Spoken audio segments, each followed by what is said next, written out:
مرحبا حبايبي، شلونكم؟ شو اخباركم؟ ان شاء الله الكل تمام. تعالوا انا وياكم نسوي هاي الاكلة اللي نقدر نستعملها في ايام رجب، خاصة احنا صايمين. وصفة حلوة وسريعة من ايدي العراقية. احبكم هواية، لا تنسون الاشتراك بالقناة وايضا تفعيل الجرس حتى يوصلكم اشعار الفيديوهات الجاية. وايضا اذا حبيتوا الفيديو اكيد اللايك لا تنسوا، والتعليق الحلو مثلكم. يلا نبلش بوصفتنا.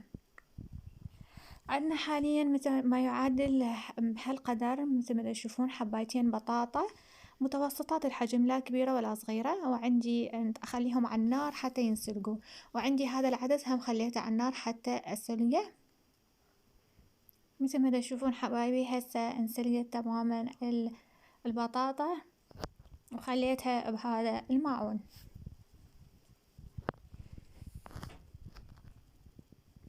عندي شوية عيدان الكرفس حبايبي، أو تقدرون تستخدمون البقدونس.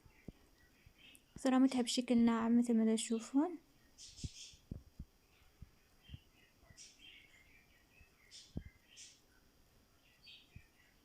نحاول ما نكثر كرفس، يعني مجرد نكهة.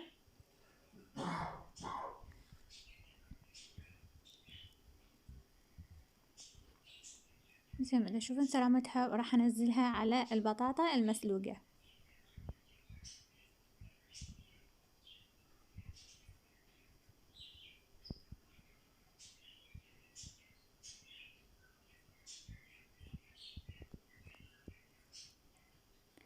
حاليا خليت رشات حلوة من الكركم،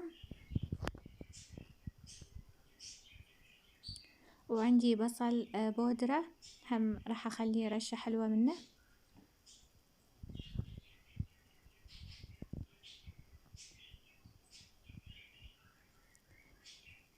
وهاي هي ثوم مطحون هم خليت رشة.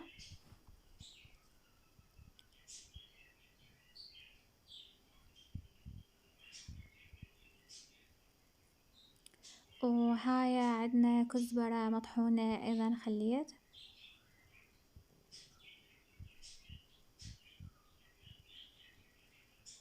واكيد الفلفل الاسود حسب الرغبة طبعا، اذا تحبوها حارة او.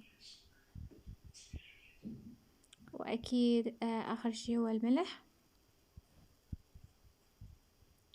انزل رشات حلوة من الملح، وابدي ادعكها بايدي، واحاول اخلي المكونات كلها تتجانس مع بعضها.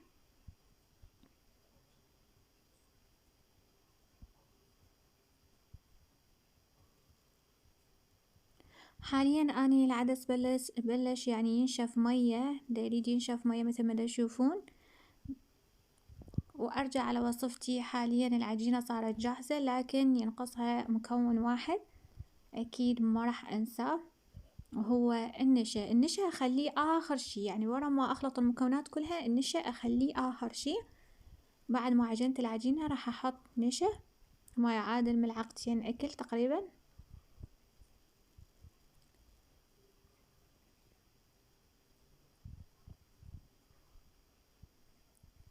وايضا ارجع اعجنها بايدي.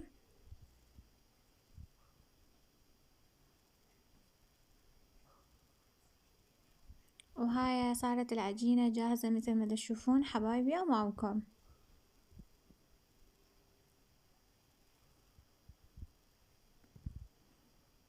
هسه حبايبي ابدي الكلكها او اكتلها بالطريقة اللي اني يعني احب يعني اسويها. انتو حسب الرغبة تحبون تسووها دوائر، او اني احب اسويها بهالطريقة تكون مدببة او محببة مثل ما تشوفون،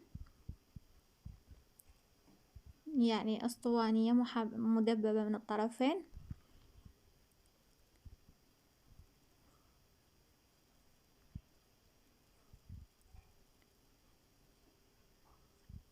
اخلص العجينة كلها على نفس الطريقة لحد ما احصل على قطعة حلوة من البطاطا المسلوقة.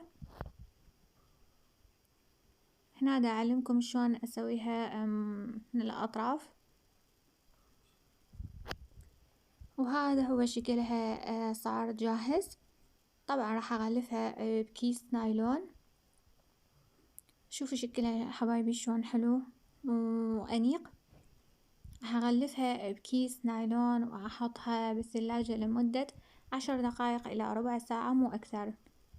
اذا تحبون تخلوها بالفريز يكون افضل. وحاليا اني بلشت من بعد ما استوى العدس يعني هرسه بالملعقة مثل ما تشوفون، هرسه من كل الاتجاهات. شوفوا حبايبي شلون راح يكون شكله. تبدي تروح هاي الحبيبات منها، او تقدرون تستخدمونها تحطوها بالخلاط بس تنتظرون لازم يبرد وتحطوه بالخلاط. لكن اني بالخاشوقة احنا يعني متعلمين من اهلنا انه بالخاشوقة او بالملعقة نهرسه العدس حتى تروح منه شكل الحبيبات ويكون هيجي مثل السوب مثل ما تشوفون. شوفوا شكل الحبيبات راح. وحاليا نزلت كمية وفيرة من المي. راح اخلي ثوم مطحون، واخلي مثل ما تشوفون شوية كركم اصفر حتى يعطيها لون حلو،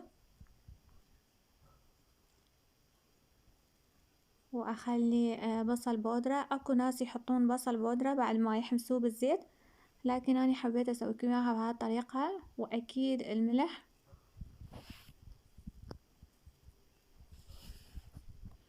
بهيجي حالة راح تاخذون طعم المنكهات بدون ما تشوفون بصل خاصة اذا اكو اشخاص ما يحبون البصل بالشوربة. ابدي اقلب وهذا صار شكلها حبايبي. طبعا اطلع هاي الرغوة اللي يصير فوق مثل ما تشوفون حبايبي.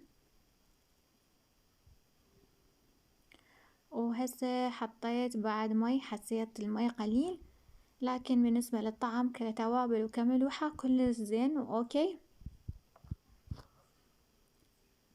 هسه من بعد ما صار يغلي انزل شعرية. طبعا الشعرية مو اللي تكون كبار او طويلة واحنا نقطعها، لا، هي تكون كلش ناعمة بحيث يعني حتى يعني خلينا نقول يعني لا تكاد تشوفوها بالشوربة. هي هاي الشعرية المفضلة للشوربة، مو الطوال. الطوال ذيك البرياني واحنا نتحكم بطولها طبعا. حاليا خليت زيت وفير على النار، ويفضل بجدر يعني بقدر مو بطاوة او مقلاة. وابدي انزل القطع البطاطا اللي سويتها. وهذا شكلها النهائي طبعا ولا اروع من هيك. شكلها يجنن والطعم بعد احلى والذ. وهاي الشوربة صارت جاهزة، قدمتها بهاي الكاسات الحلوة. وهاي هي طريقتي تزيين الماعون، يعني من شغلات موجودة بالثلاجة.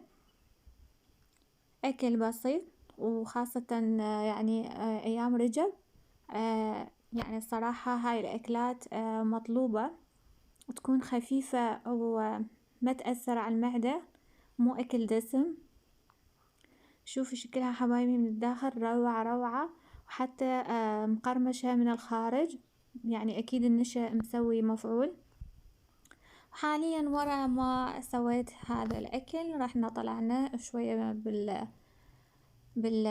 رحنا نشوف الاسواق. وبنفس الوقت حبيت اشوفكم كم مشهد من هاي المنطقة الحلوة.